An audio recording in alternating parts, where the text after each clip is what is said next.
ورکولو سره دغه کوم پروپاګاندا چې شوې ده یو قومي کاست ته نقصان رسېدلی دی نو څه پیغام ورکول غواړي والدینو ته چې هغوی دغه خپل ماشومان ویکسینیټ کړي؟ بسم الله الرحمن الرحیم.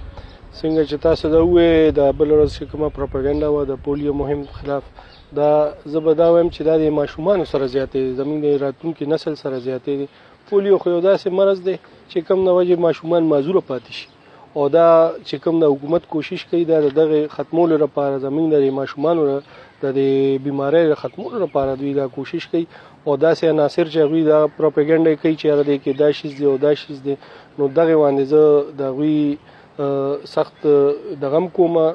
او بل دا دی زه تاسو د والدین ته دا خواست کوم چې مهرباني وکړئ د دغې خلکو په پروپاګانډا کې مه راځئ، او تاسو داسې د خپل ماشومان لره پولیو دا ډراپس ورکړئ.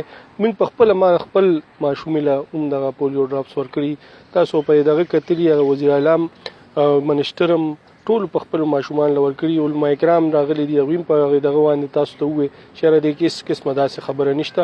نو زما تاسو ټول والدین ته دا خواست دی چې یاره تاسو مهرباني وکړئ د خپل ماشومان لره پولیو ډراپس ورکړئ او دې پروپاګانډا کې مه راځئ.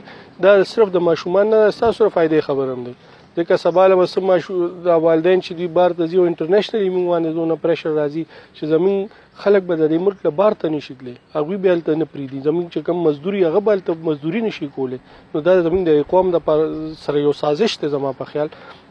نو زما تاسو ته بیا اخره کې دا خواست دی چې داسې هېڅ قسمه د پولیو دغه کې ډراپس کې داسې څه بیماري یا دغه پکې نشته.